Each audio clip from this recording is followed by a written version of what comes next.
todo comenzó en las sombras del departamento número 72. Don Ramón, agobiado por los 14 meses de renta y el hambre crónica, había encontrado un consuelo que nadie, ni en sus más febriles pesadillas, habría imaginado. No era el alcohol, ni el juego, ni una nueva oportunidad de trabajo, sino más bien el contacto humano en su forma más pura y, para la época, más peligrosa. El profesor Girafales, el hombre de la ética intachable, el maestro longaniza de pulcra presencia, llevaba meses sintiendo un vacío que ni 1000 tazas de café con doña Florinda podían llenar. El orgullo insoportable de la viuda lo asfixiaba. En cambio, en la miseria compartida con el hombre del sombrero de lana, encontraba una vulnerabilidad que lo desarmaba. Era una noche de lluvia. El patio de la vecindad estaba desierto. El agua golpeaba los lavaderos y el barril del Chavo se encontraba empapado. Dentro de la vivienda de don Ramón, la luz de una vela agonizante proyectaba sombras alargadas sobre las paredes. No podemos seguir así, Ramón, susurró el profesor, sentado en el borde del sillón viejo. Su traje gris estaba mojado, y el humo de su puro se mezclaba con el olor a humedad. Si Florinda se entera, si mis alumnos se enteran. Don Ramón, con los ojos hundidos y las manos temblorosas, tomó la mano del gigante. ¿Y qué importa, maestro? En esta vecindad todos me ven como un vago, un don nadie. Pero con usted, siento que todavía soy un hombre. En ese instante, Girafales se inclinó y selló un pacto de silencio con un beso que sabía a tabaco y a desesperación. No sabían que, afuera, el destino tenía ojos de niño y una curiosidad insaciable. El Chavo no podía dormir. El hambre hacía que le rugieran las tripas y las goteras en el departamento número 8 no hacían más que empeorar. Salió al exterior a observar la lluvia y se quedó parado justo al lado de la ventana de don Ramón. Kiko, que había salido a buscar un juguete que olvidó en el patio, se topó con él.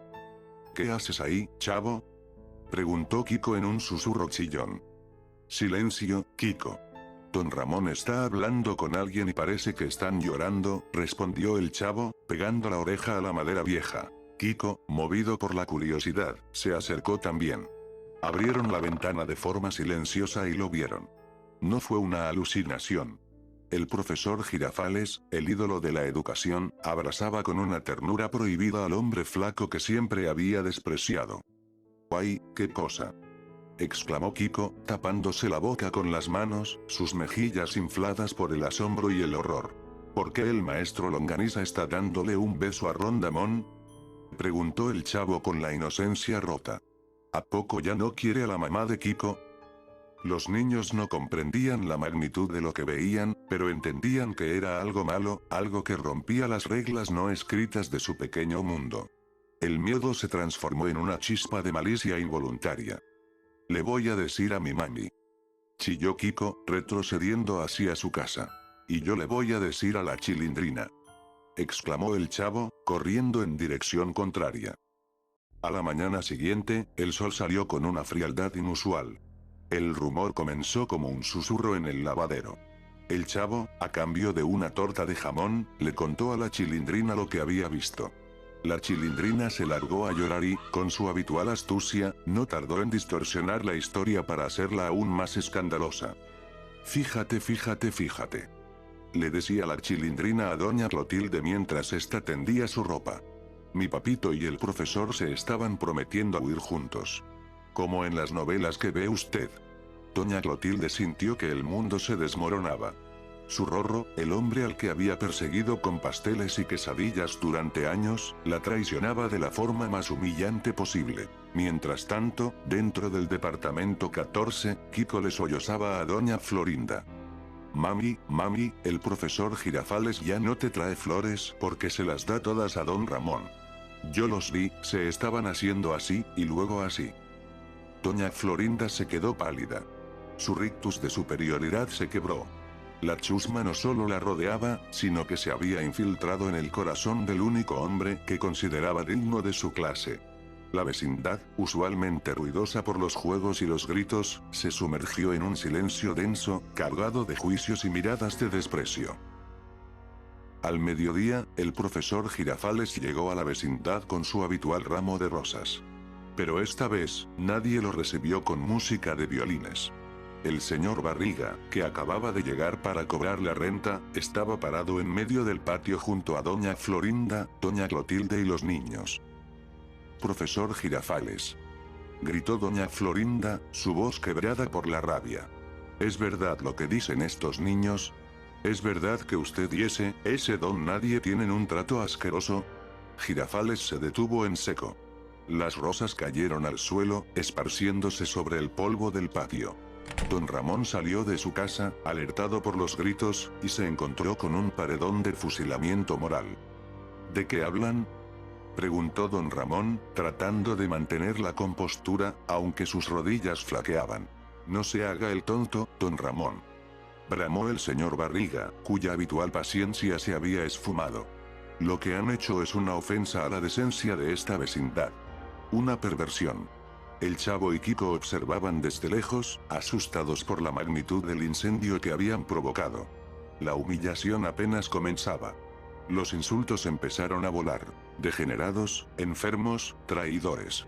La turba, liderada por el despecho de las mujeres y la indignación del casero, acorraló a los dos hombres contra la pared del departamento 72. Girafales intentó hablar, intentó usar su lógica de pedagogo para explicar que el amor no tiene lógica, pero las palabras se le atoraron en la garganta ante el desprecio en los ojos de doña Florinda.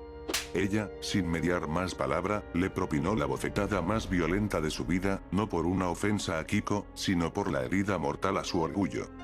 «Váyanse de aquí», sentenció el señor Barriga. «Don Ramón, queda expulsado de esta vecindad inmediatamente. Y usted, profesor, no creo que el consejo escolar quiera a un hombre de sus gustos educando a los niños de este país».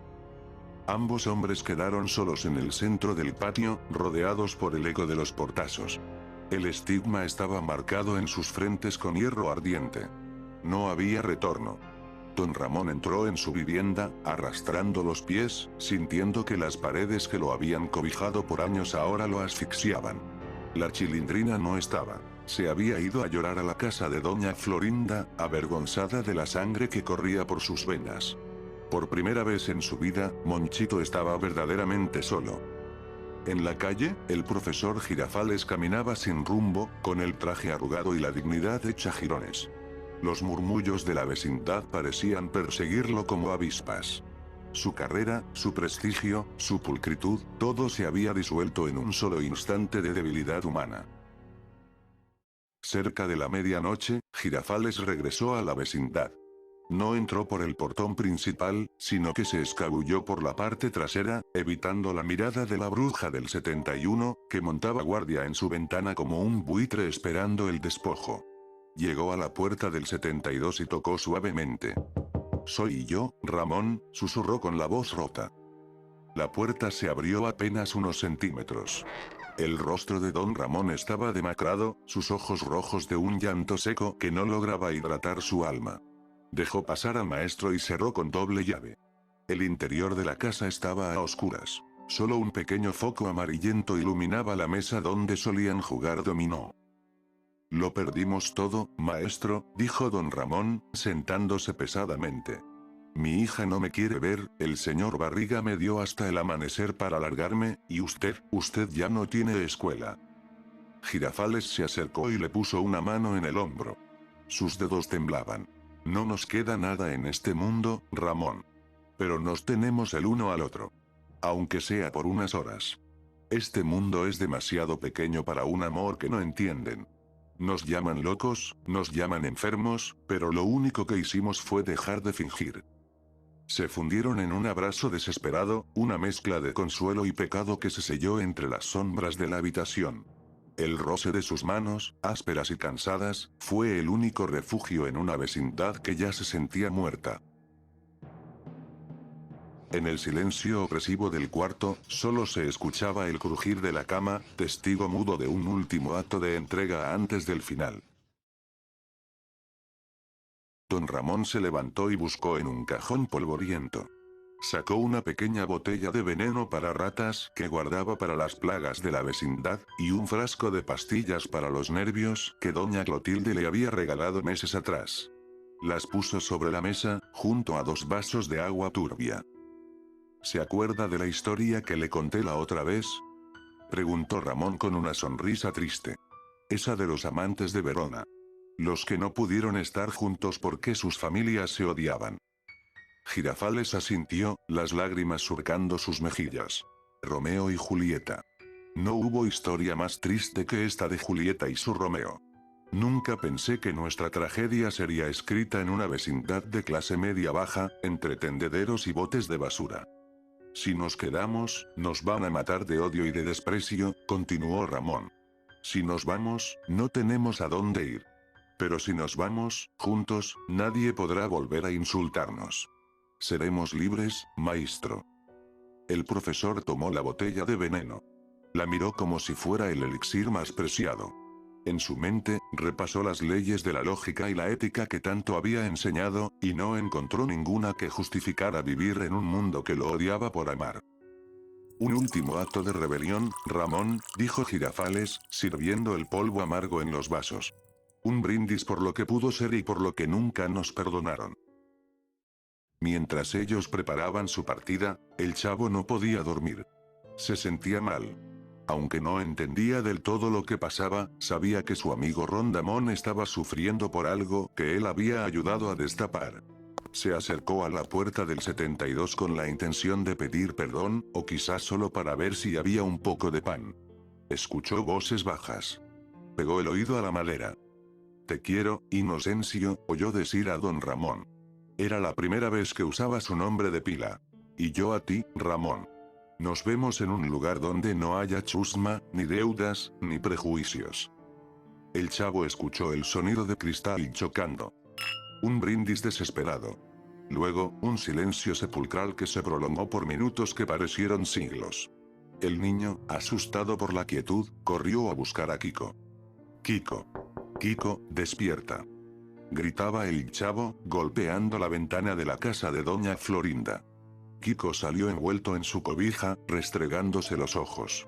«¿Qué quieres, chavo? Ya cállate que mi mami se va a despertar y me va a dar con la chancla. Algo pasa con don Ramón y el maestro Longaniza. Están muy calladitos y dijeron cosas raras. Vamos a ver». Los dos niños, movidos por un presentimiento oscuro, cruzaron el patio. La puerta del 72 no estaba cerrada con llave esta vez. El peso de los cuerpos al caer la había entornado. Entraron con sigilo, temiendo encontrar un regaño. Don Ramón y el profesor Girafales estaban tendidos en el suelo. Sus manos estaban entrelazadas, apretadas con una fuerza que ni la muerte podría romper. El rostro del profesor mantenía una expresión de paz absoluta, mientras que don Ramón parecía haber soltado por fin el peso de los 14 meses de renta y de una vida de carencias. Kiko soltó un grito que despertó a toda la vecindad. Doña Florinda salió corriendo en camisón, seguida por la Chilindrina y doña Clotilde. El señor Barriga, que se había quedado durmiendo en su camioneta para asegurarse de que don Ramón se fuera temprano, entró jadeando. Al ver la escena, el horror reemplazó al odio. Doña Florinda se desplomó de rodillas, cubriéndose la boca. «Papito. Papito, despierta», chillaba la Chilindrina, lanzándose sobre el cuerpo de don Ramón. «Era broma, papito. Yo no quería que te fueras». Doña Clotilde comenzó a rezar histéricamente, dándose cuenta de que sus ataques y celos habían empujado al hombre que amaba a los brazos de la muerte. El señor Barriga se quitó el sombrero, bajando la cabeza, sintiendo el peso de su propia intolerancia. «¿Qué hicimos?», susurró el señor Barriga.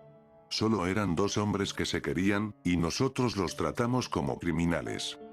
En medio del caos de llantos y culpas, el chavo simplemente se limitó a sentarse en el suelo junto a la puerta de don Ramón, sosteniendo sus rodillas, tapando sus oídos y sintiéndose culpable por no haber callado lo que vio esa noche en el departamento 72.